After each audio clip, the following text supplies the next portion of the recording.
জাতির কাছে আমার পক্ষ থেকে বলা থাকছে, আমি কোনোদিনই 7 ভাগে কুরবানি করতে বলিনি। আমি বলেছি 7 জন আর 7 পরিবার এক নয়। যা হাদিস আছে তা 7 জন, আবার সফরে 7 পরিবারের পক্ষ থেকে একটি গরু কুরবানি করার কোনো হাদিস আমার এই 22 বছরের চূড়ান্ত তদন্তের অভিজ্ঞতাতে আসেনি। আমি বললাম 7 ভাগে কুরবানি চলবে না 7 পরিবারে, এমন ভাবে বলছে যেভাবে কে বলছে চলবে না, দিয়ে হাদিস 2-4টা মেরে দিল। প্রফেসর ডক্টর মোহাম্মদ আসাদুল্লাহ গালিব হাফিজাহুল্লাহ, ওনার অফিসে আমি একদিন গেছিলাম। বহুদিন গেছি, বহুবার যাই। ওই সময় একটু বেশি যাওয়া হতো, এখন একটু ব্যস্ততার জন্য যাওয়া হয় না। তো উনি বললেন যে মুখলেস, তুমি যে ফতোয়া দাও 7 ভাগের পক্ষে, দলিল কি? আমি বললাম, স্যার আপনার বইয়ে যে দলিল আছে ওইলেই তো দলিল। তখন উনি বললেন যে এটা তো সফরের হাদিস। আমি বললাম, সফরের হাদিস হলে তো সফরের জন্য খাস না। তখন উনি বলেন, যাও যাও যাও তুমি যাও। বড় মানুষ তো একটু রাগ হয়ে গেলে যাও তুমি যাও, উঠে দেয়। চলে গেলাম। পরে ওনার বড় ছেলেকে দিয়ে যা হোক আমাকে ফতোয়া বোর্ডে ডাকা হয়। আরও 2 জন মাদানি ছিলেন, চিনেন আপনারা। আমি প্রথমেই ছিলাম আবদুল্লাহ সাকিব ভাইয়ের পাশেই, আমাকে দিয়ে শুরু হলো। আমি বললাম, আমি যতটুকু গবেষণা করেছি 7 ভাগে কোরবানি জায়েজের পক্ষে ফতোয়া দিতে হবে, আর বিকল্প কোনো রাস্তা নেই। যদি কাউরে জানা থাকে আমাকে দিবেন। যা হোক, কেউ দলিল দিতে পারে নাই। ফতোয়া বোর্ডে এটা হয়ে গেল যে এটা জায়েজ লিখতে হবে। স্যারের বইয়ে লেখা হয়েছে, তারপরে আত্মাহারিক অনলাইন টিভিতে বলা হয়েছে, তারপরে খুতবায় বলা হয়েছে, সব জায়গায় এটা বলা হয়েছে জায়েজ আছে। তাহলে আর কি কোনো দ্বিধাদ্বন্দ্ব থাকলো? হ্যাঁ, এরপরে যদি কেউ বলে এটা চলবে না, তাহলে আমার সাথে একটু বসার ব্যবস্থা করে দিয়ে এমন ধোলাই দিব যেন কিয়ামত পর্যন্ত আর এই ফতোয়া না দেয়। কারণ বহু সময় দেওয়া হয়েছে, আর সময় দেওয়া যাবে না। এই 2025 সালের পরে যদি কেউ ফতোয়া দেয় চলবে না, তাকে আর সময় দেওয়া যাবে না। একদম টেনে ধরবো, সে যেই হোক না কেন।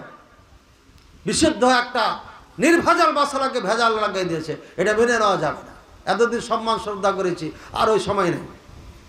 এখন নিজে মুরব্বী হয়ে গেছি, কাজে আর সময় দেওয়া যাবে না। 7 ভাগে কোরবানি দেওয়া যাবে, কোনো সমস্যা নেই।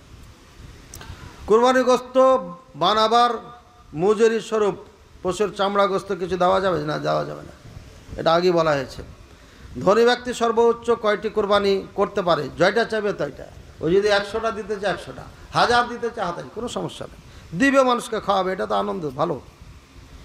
জবে প্রাণীর সম্পূর্ণ মাথা হুজুরকে উপহার দেওয়া যাবে কি? 1 টুকরা দেওয়া যাবে না, টাকা দিয়ে দেবেন। গোস্তের টুকরা দেওয়া যাবে না।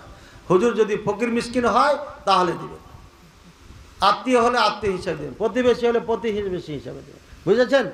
হুজুর কোরবানি দেয়নি মানে ফকির হিসাবে দিবেন, ওই ফকিরের ভাগ থেকে দিবেন। হুজুর কোরবানি দেয়নি, ধনী মানুষ তারপরও দেয়নি, সচ্ছল মানুষ তারপরও দেয়নি, তাহলে ওই যে আত্মীয় স্বজনের যেটা গিফটের ভাগ আছে ওখান থেকে যা পারবেন দিবেন। কিন্তু জবাই করেছে এই জন্য 1টা টুকরা দেওয়া যাবে না। মাথা তো দূরের কথা, আমার আব্বাও অনেক মাথা খেয়েছেন, তখন আমরা ছোট ছিলাম। কিন্তু লেকিন মাগার আমার আব্বাই মাসালা তখন জানতেন না, আমি জানার পর থেকে আর এগুলো নেই না।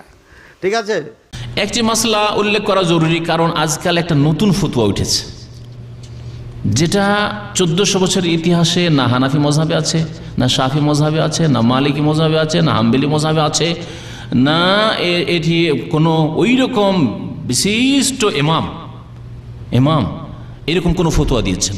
আজকাল কিছু নতুন নতুন মুফতিরা এই ধরনের ফতোয়া দিচ্ছে।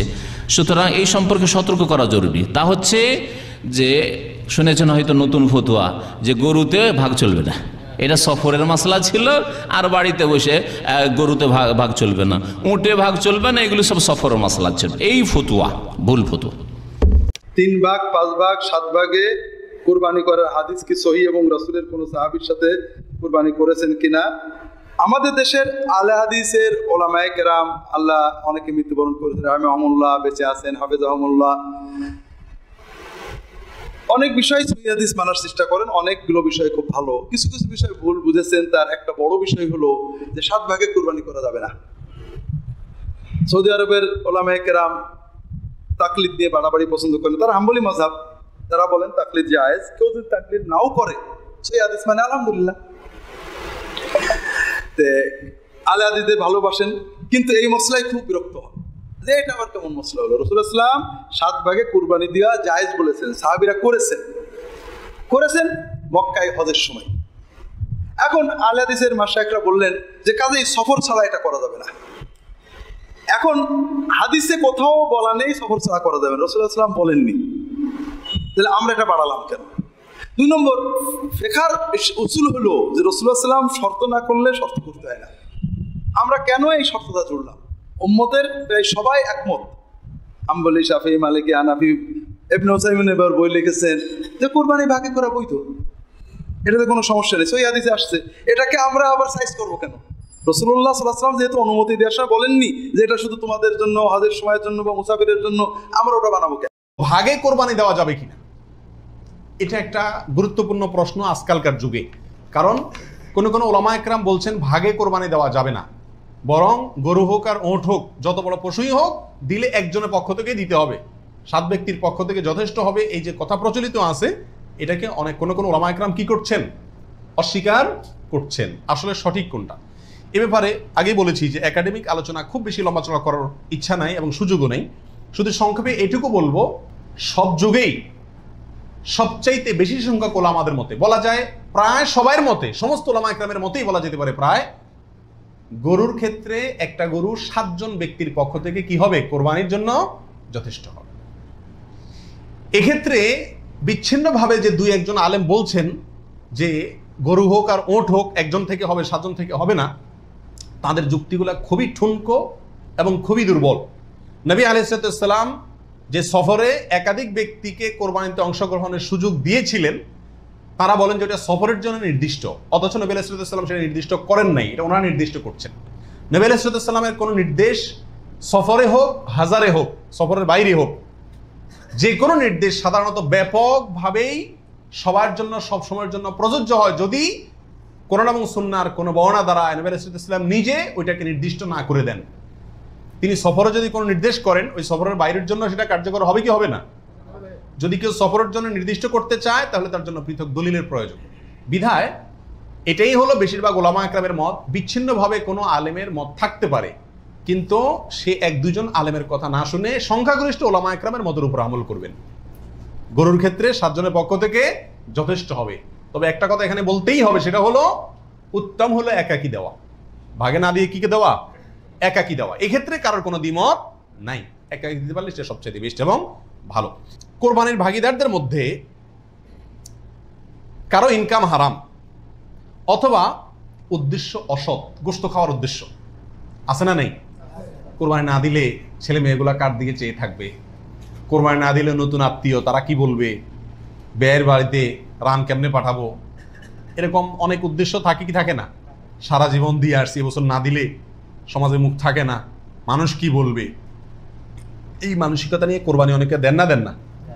এরকম যদি কেউ আপনার ভাগিদারদের মধ্যে, অংশীদারদের মধ্যে থাকে, অথবা কেউ যদি কোরবানি করে তার ইনকাম হারাম, আর সে হারাম ইনকাম থেকেই দেয়, অনেকের হারামও আছে হালালও আছে, সুদও খায়, ঘুষও খায়, আবার বেতনও আছে হালাল, তাহলে সেটা ভিন্ন। একজনে কোরবানির পশুতে হারাম ইনকাম ইনভেস্ট করছে আপনি জানেন, অথবা তার উদ্দেশ্য অসৎ, তাহলে এই পশুতে আপনি এবং আরো যে কয়জন অংশগ্রহণ করবে কারোর কোরবানি হবে না।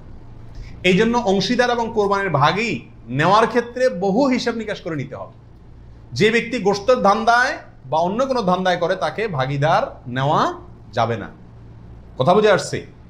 নিতে হবে যে শুধুমাত্র আল্লাহ সন্তুষ্ট করার জন্য, আল্লাহর সন্তুষ্টির জন্য যে কোরবানি করে তাকে, এবং সরাসরি হারাম টাকা ইনভেস্ট না করে ওই ব্যক্তিকে, যার ইনকাম হালাল, এরকম ব্যক্তিকে ভাগিদার হিসাবে নিতে হবে। আর না হলে ভাগি দেওয়ার দরকার নাই, একা একাই দিতে হবে।